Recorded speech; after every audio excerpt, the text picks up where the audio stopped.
Welcome to Lived In, a podcast series by Hemby Home Company. Lived In is all about interior styling for the ordinary home. If you live in an ordinary house on an average street and you love design, this podcast is for you. Many of us long to infuse the places in which we dwell with both style and livability, but we also have to stick to realistic budgets. What does it look like to live in a space that transitions with you as life does? How do you build equity while creating a space that truly feels like home? And what can you do to make a space yours when it doesn't belong to you? Join me, Femi, a realtor, content manager, and interior advisor, and let's find out.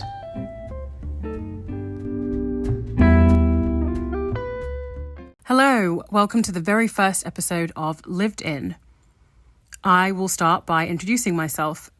My name is Femi, and in my day job, I work as a content manager and also as a realtor. And in my free time, I offer interior advisory services to help people make the most of their homes. So that can be anything from refreshing a balcony to helping to choose paint colours or just advise on some materials. I am also, as you might be able to hear, a British-born Nigerian living in the US. So I've lived in the US for about 6 years, and you'll notice that there are quite a few different ways I say things. You're going to be exposed to a wide variety, let's just say that. So my interest in interiors, where did that start? Really, I've always been interested in design. When my sister and I were younger, and I mean Barbie playing age, we used to cut images out of magazines or ads that came through in the mail. Anyone remember mail order catalogues? Are those still a thing? We used to have Argos. If you're from the UK, you'll know what that is. We'd cut images out and then we'd stick them in onto pieces of paper and call them magazines. So I've always had an interest in design. And for a while, actually, I thought I wanted to be an architect. I had a friend when I was in primary school, elementary school for you Americans, and her father was an architect. And they lived in this house that from the outside was fairly unassuming, looked really traditional. I think it was brick. But then when you stepped inside, there was glass and metal everywhere, and it was just incredible. And that really inspired me. And I thought, maybe I could be an architect. And then I realized I needed to be able to do mathematics really well, / enjoy it, and I didn't. And I needed to be able to draw really well, and I cannot draw very well. So that nixed that. But really, I have continued to be interested in design, invested a lot in magazines over the years, have enjoyed going to Parade of Homes here in the US, and following accounts and keeping up with people and learning names of things and styles of things and watching the shows, of course, watching the shows. So anyway, I started the podcast because I really was thinking about the fact that there isn't really design advice for normal people in normal homes with normal budgets who really love design. You know, there are the shows like Fixer Upper and the shows on HGTV and goodness, I'm trying to think of one of the shows I used to watch in the UK. The one with Phil and Kirsty. Love that show. Can't remember the name of it right now. But there are shows like that. And that's about as close as you can get to a show that is for a normal person with a normal budget. What's happening for most of us is that we're watching these shows with these people doing really cool things with their houses, or we follow people on Instagram, or we read magazines with all of these people with incredible designs in their homes, but they have very different budgets than what we have in ours. So I really wanted to start this podcast to be able to talk about what it actually looks like practically to incorporate design in your home when you have a normal budget and you live in an average house. I also really wanted to interview people, really find out what to them makes home, and find out how they create and design their homes. And also just figure out together with you kind of how we can all live in homes that we love. Because I do believe that we can, regardless of where we live in a house that we love. So my hopes for the podcast, I am really hoping to be able to interview friends and host friends, talk with my co-workers in real estate, interview experts and designers, and just learn together with you and get inspired for our own homes. So the title Lived In, about a year ago, I actually started a series on Instagram called Lived In. It was last September, I believe. And I failed at the series, if you can say that, because I became a parent last year, and I truthfully was just not really aware of how becoming a parent was going to interact with the rest of my life and projects and things I had going on. So we're here about a year later now, and I feel much more comfortable with the way things are integrated and how I'm doing all the different things that I'm doing in life.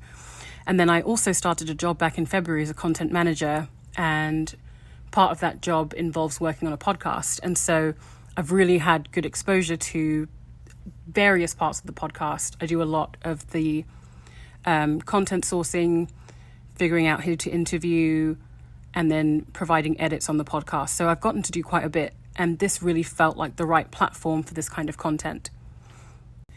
Now, the reason I named this Lived In is really about the juxtaposition of what we see in magazines versus what we experience. So I'll explain that a little bit more.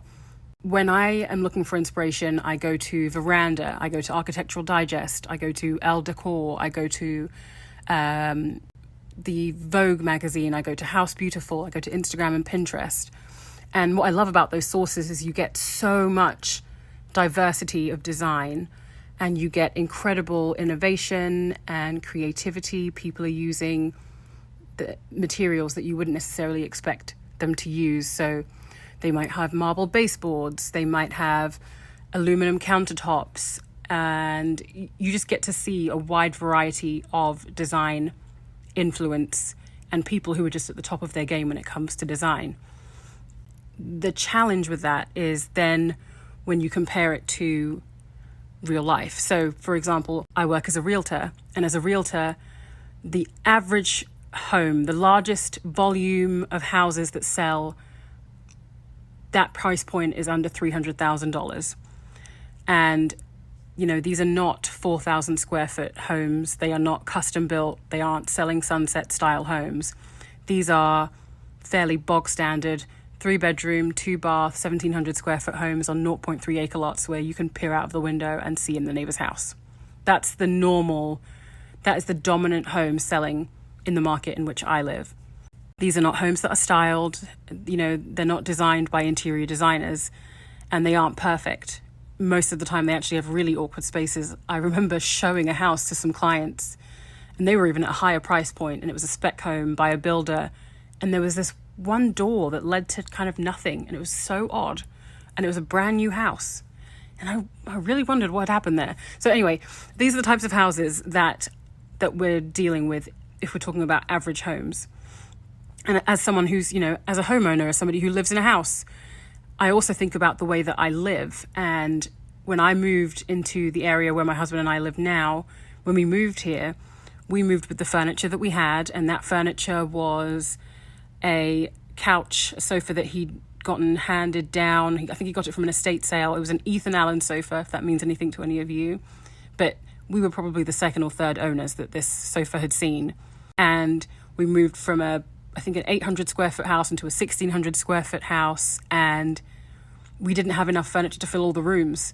So, I mean, we had 3 reception rooms, or entertaining rooms, if you want to call them that. So we had a formal living room or a formal dining room, a smaller formal room, and then our regular living room. And I think for the first 6 months, we had that formal living room set up as a formal living room, and we never sat in it. And then we eventually changed that into the dining room, and the smaller reception room that we had, we turned that into an office. But then at another point, an office was in one of the bedrooms.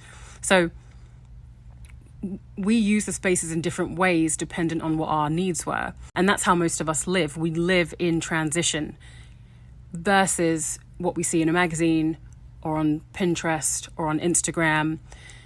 Those are static images of a house at a specific moment in time, and they don't represent average everyday houses, and they don't actually represent the way people live. So they're not necessarily practical.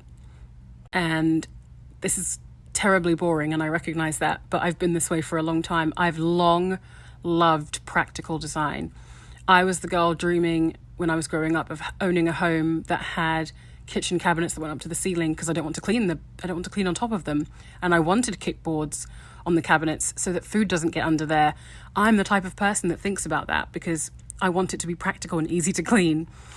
So anyway, if you're like me and you live in an average house and you have an average budget and, you don't have designers on speed dial, where do you go for inspiration? How do you find your own style? How do you cultivate it? How do you implement it into your house when what you're using as a source of inspiration isn't really a realistic roadmap? I have an answer for that after we talk about my thing of the week.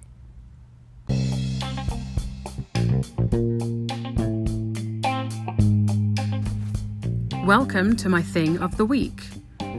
My thing of the week is essentially just a small segment where I will highlight an item that brings me some joy. Usually it's going to be something I'm not going to buy because I don't need it, but something that puts a smile on my face nonetheless, or makes me think, or I think would be ideal, maybe just not right now.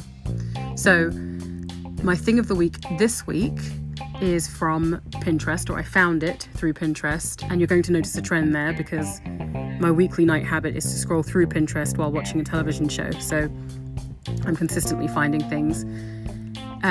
This week, the thing of the week is some colourful cutlery, or silverware as Americans call it, and this set is from Matilda Goad, and I love this set because it's a set of 8 pieces, so you get a fork, a knife, a bigger spoon and a small spoon, and they're all different colours and they've got this really nice curved shape to them. Shapes are really important to me when I'm looking at design, and the knife in particular has a really nice butter knife shape to it, which I appreciate. It's not a cheap set, it's $120 for an 8-piece, so that's table settings for 2 people. So if you are looking for something cheaper, I'd recommend looking for an alternative on Etsy. I've included links to a few different ones in the show notes. All right, back to the show.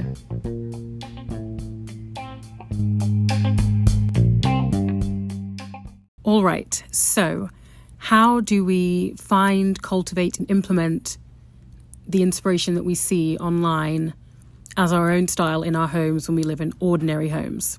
I'm going to say it all comes down to context. And I have 4 categories of context that I think you need to consider when you're trying to do this.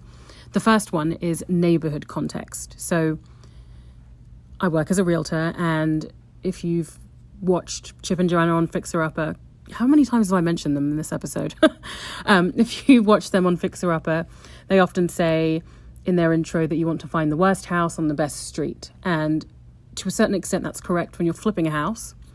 But when you're in an ordinary house that's not, falling apart and hasn't been looked after in years, you probably don't want to have the best house on an average street at the end of the day. So you need to really think about the houses around you and what they sell for and what's inside of them. The other thing you need to think of in regards to neighborhood context is investment recoup. And this, you're not really necessarily going to get the money that you put into a house back.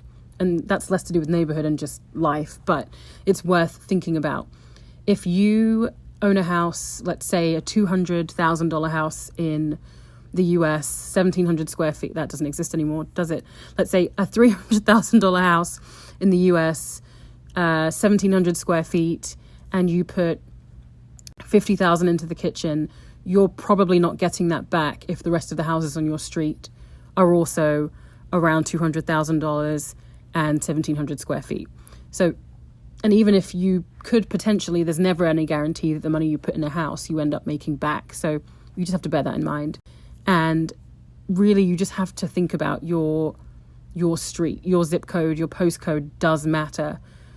Postcodes play a huge part in pricing of homes, unfortunately, for better or worse. So you don't want to have the really extravagant house on the average street.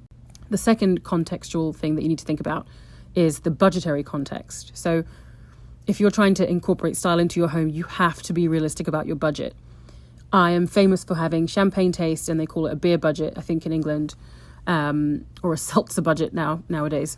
And one of the challenges with that is there can be things that I like, but really to execute those things, the only way to execute them well is if I have a certain type of budget. So you really need to start with the budget that you have and think about what is realistic with your budget.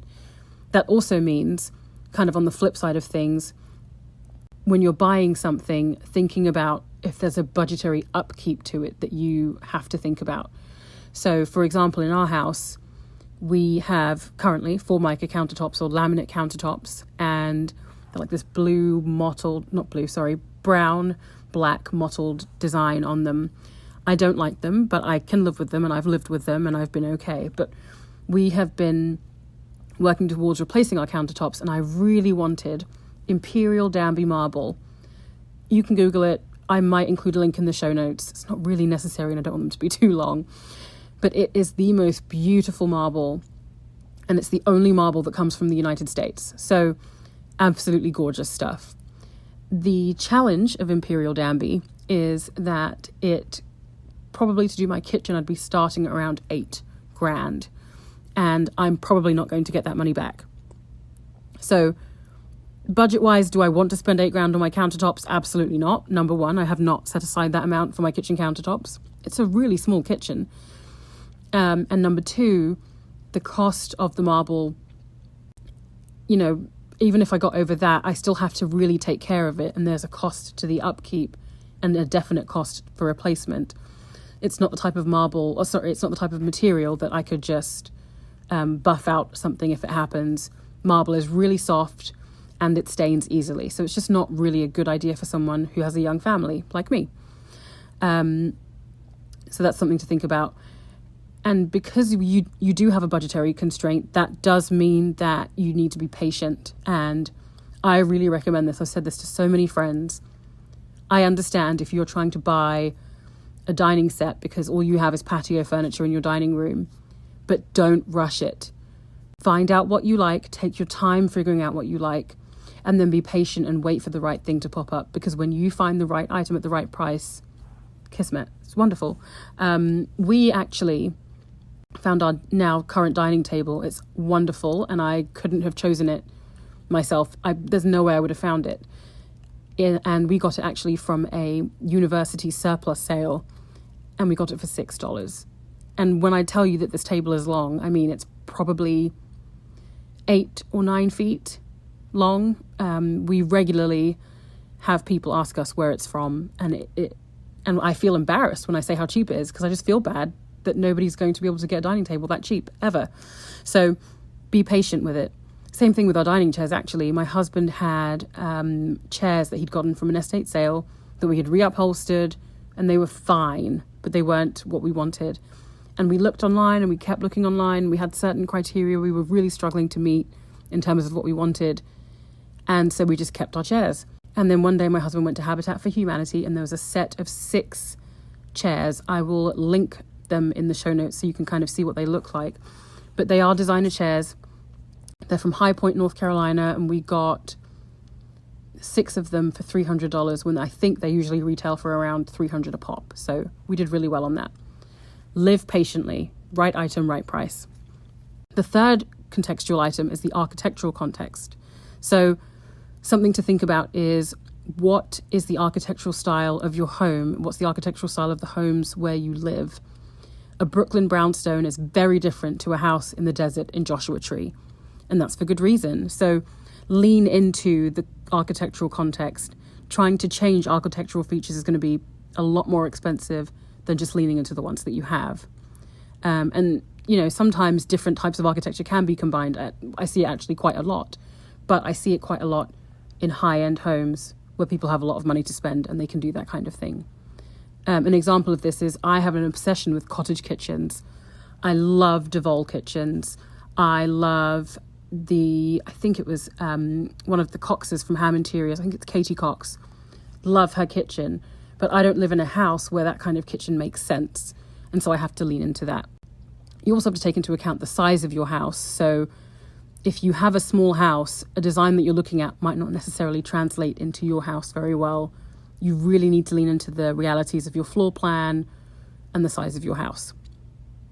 The last contextual item is the context of your needs. So think for a second about how you live. The way that you live is unique to you. The way that you and your family live, if you have a family, is unique to you and your family. And there is a tendency with design to kind of peel and stick what we see on Pinterest into our own homes. And one, that's not being inspired, that's just copying. I think when I think of inspiration, I think about learning from, picking from, and cultivating a style. So cultivate your own style. Think about what it is. Do the work to challenge yourself to think about what it is that you like about the space. What is it that you think is so cool? What is it that makes sense? What is it that's appealing to you? And then think about your needs. So, for example, the way I grew up is that we always ate dinner around the dining table. We didn't eat in front of the television, but for when it was a treat, maybe once in a while. And now that I live with my husband, even before I became a parent, you know, we always ate our meals at the dinner table. We ate breakfast at the dinner table. And so that's a key thing. That's a key requirement for me. And so when we were looking to move, one of the things that we thought about was we need to have a proper dining room. We can't have a breakfast nook. And we love to host and we love to play games around the table. So a room that is big enough to comfortably house a large dining table was really important. Similarly, we have a guest bathroom that's actually a full bath on our first floor. And we needed to have that because my parents-in-law, my father and mother-in-law, are amputees, and my mother-in-law had a stroke. So going up and down stairs isn't realistic, and they come and see us quite a bit. So think about the realities of your needs and how design needs to feed into that and inform that. Not direct it, but just kind of influence it somewhat. All right, those are the 4 contextual items I think are really important. I can recap them once more for us. Neighborhood context, so think about the houses around you. The budgetary context, what can you afford? How much are you going to spend? If you're going to live with it, are you going to be able to afford to live with it? Be patient. Architectural context, what type of house do you live in? What are the architectural features? Lean into those. And then lastly, the context of your own needs. What do you need when you're living in a home? What are your lifestyle needs?